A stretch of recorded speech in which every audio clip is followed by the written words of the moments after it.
Dalam segmen Profi Club pada kali ini, kita nak cerita tentang satu kelab bola sepak daripada pasukan Manchester, iaitu pasukan yang baru menang treble last season, iaitu pasukan Manchester City.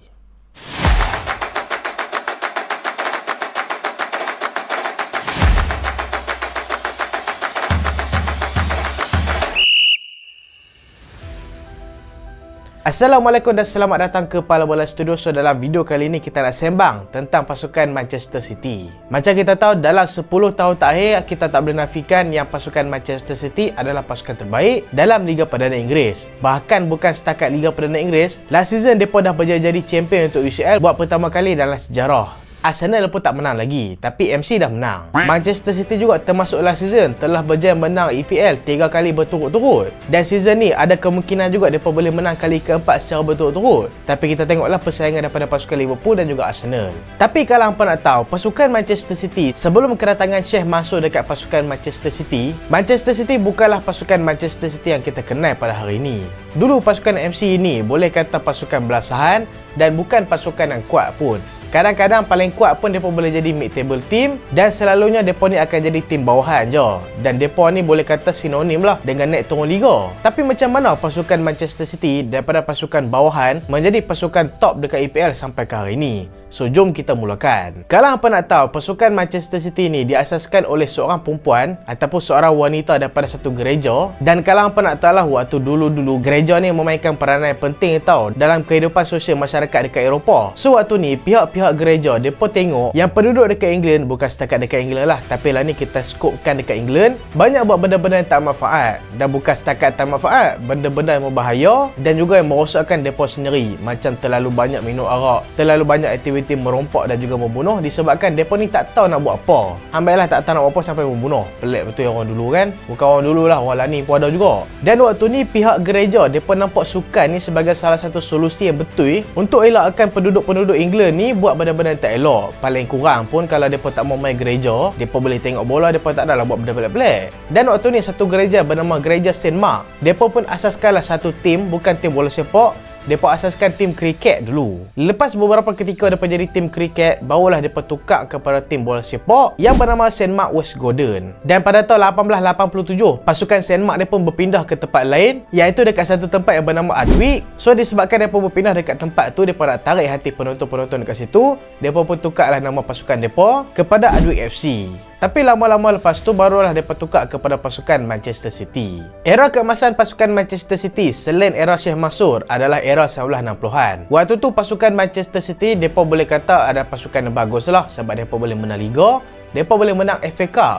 dan waktu tu mereka menang European Cup Winners' Cup, bukan UCL tau, tapi ni trofi Eropah jugalah. Tapi menuju ke era 1980-an, prestasi pasukan Manchester City memang jatuh merudum teruk. Mereka alami kemerosotan prestasi sampai mereka ni jatuh ke Division 3 tau. Dan kalau hampa nak tahu pasukan Manchester City dan juga pasukan Manchester United, sekali kita sembang sikit lah detail tentang permusuhan antara dua pasukan ni. Tapi ni kita sembang sikit dulu. Sebenarnya pasukan Manchester City dan juga pasukan Manchester United adalah pasukan yang sangat-sangat harmoni dulu. Fan Manchester City boleh jadi fan Manchester United, fan Manchester United boleh jadi fan Manchester City. Dan kalau hampa nak tahu, kebanyakan fan-fan bola sepak dekat Manchester, mereka ni akan tengok dua-dua game Manchester, iaitu game MC dan juga game MU. So dulu memang tak ada masalah permusuhan antara kedua-dua kelab. Tapi pasal apa lah ni tiba-tiba permusuhan pasukan MC dengan MU boleh kata memang panas. Saya aku cerita, kita masuk balik pasal MC. Lepas tu pasukan Manchester City pun naiklah pelan-pelan daripada Division 3, mereka merangkak naik ke Division 2, naik ke Division 1, turun balik ke Division 2, naik balik ke Division 1, macam tu lah kerja mereka. Sampailah pada tahun 2006-2007, waktu tu pasukan Manchester City dibeli oleh seorang jutawan daripada Thailand yang bernama Thaksin Shinawatra. Tapi sayang, pemilikan Thaksin Shinawatra ni tak kekal lama disebabkan lepas setahun je kot dia beli pasukan Manchester City, dia terpalit pula dengan skandal corruption dekat negara Thailand. Dan waktu ni dia tak ada pilihan lain lah selain dia melepaskan pasukan Manchester City, dan dia akhirnya menjual pasukan Manchester City kepada seorang ahli perniagaan yang betul-betul kaya daripada negara Arab,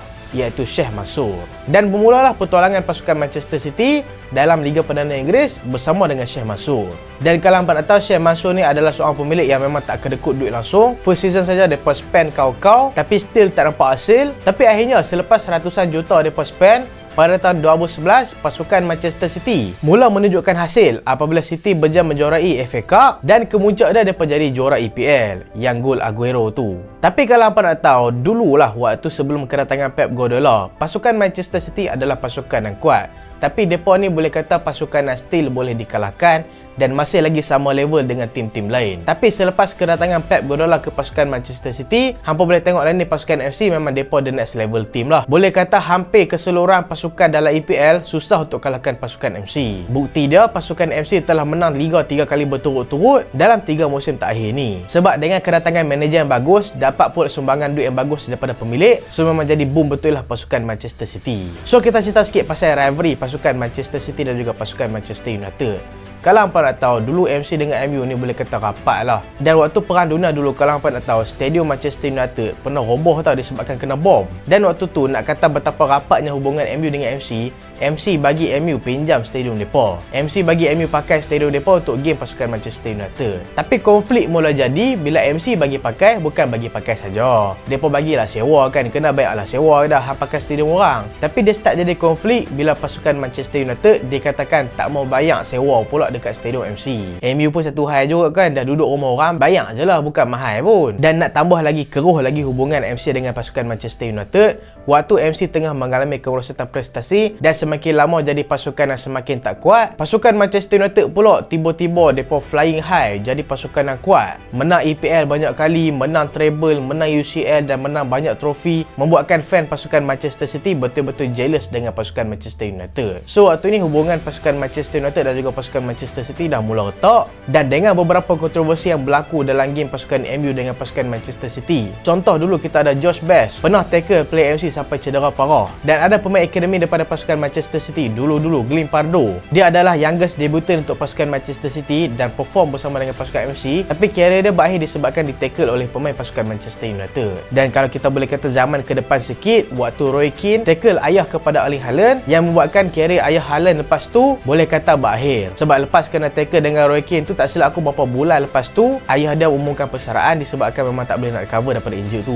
So start tu lah hubungan pasukan MU dengan pasukan MC memang dah keruh dah. Dan boleh kata kalau orang tu sokong MC, dia takkan sokong MU. Kalau orang tu sokong MU, dia takkan sokong MC. Tapi lah ni kita boleh kata kebanyakan fan MC, tapi bukan semualah, kebanyakan fan MC ataupun segelintir fan MC mai daripada fan MU yang hati dia pun tak kental. Tunggulah nanti MC tak kuat, dia pun sokong tim lain pula lah tu. Tapi tak semua orang lah, ada orang sokong MC memang daripada dulu. So kita sembang sikit lah isu pasukan Manchester City yang fan-fan mereka digelar sebagai plastik fan, disebabkan fan-fan mereka ni sokong pasukan MC bila mereka ni kuat. Bagi aku tak ada masalah pun untuk kita sokong pasukan tu bila mereka tengah kuat. Hang jadi fan MU pun sebab time tu MU tengah kuat. Hang jadi Liverpool pun sebab time tu Liverpool tengah kuat. Hang jadi fan Arsenal pun sebab tim tu tengah kuat jugalah kot. Kan sama-sama lah semua tim tengah kuat kita support. Ataupun ada juga orang jadi fan disebabkan sejarah, disebabkan certain player yang membuatkan dia jadi fan kepada kelab tu. Sama juga dengan fan-fan MC. Aku boleh kata lah ni kebanyakan fan-fan pasukan MC adalah remaja-remaja lah. Disebabkan mereka membesar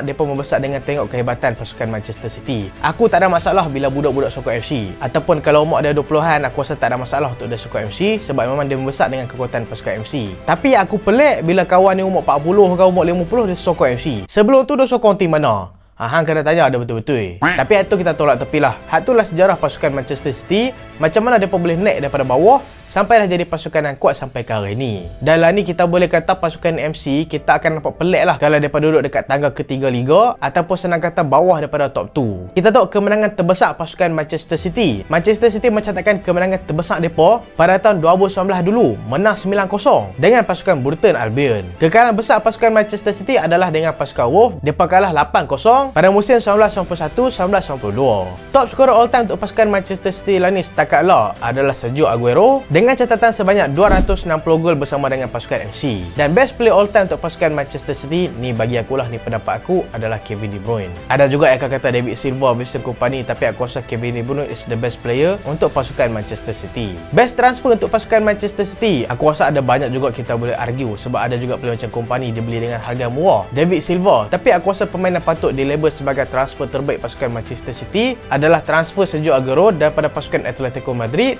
kepada pasukan Manchester City dengan nilai 35 juta pound. Sebab apa aku kata transfer ni adalah transfer terbaik? Disebabkan kedatangan Aguero ni lah, dia berjaya pacu kebangkitan pasukan Manchester City untuk menang EPL buat pertama kali dalam sejarah. Bukan dalam sejarah lah, menamatkan penantian berpuluh-puluh tahun dia tak menang. So bukan senang tau nak ubah mentaliti hang lama tak menang tu kepada kemenangan. So Sergio Aguero is that guy lah, yang memang jenis pemain yang boleh ubah mentaliti pasukan MC dan lepas tu dia keep winning lah. Youngest debutant macam aku cakap tadi adalah Glenn Pardo yang buat debut bersama pasukan Manchester City pada usia 15 tahun dan 314 hari. Walaupun dia perform dengan FC, tapi sayang lepas tu career dia boleh kata down disebabkan kena tackle dengan play MU. Masa emas pasukan Manchester City adalah season lepas lah. Aku boleh kata season lepas is the best season untuk pasukan Manchester City ever, disebabkan dia boleh sapu semua trofi kecuali trofi macam Carabao Cup ataupun Community Shield lah. Tapi trofi itu dia tak pandang pun. Dia boleh menang FA Cup, menang Liga, menang UCL, menang FIFA Club World Cup. So aku rasa tu adalah cukup-cukup besar untuk mereka dah. Masa kelam pasukan MC adalah pada tahun 1980-an, disebabkan mereka ni sampai tersingkir ke Division 3. Kita tengok best 11 untuk pasukan Manchester City all time lah. Kalau hampa tak setuju, hampa boleh komen dekat bawah siapa pemain yang patut digantikan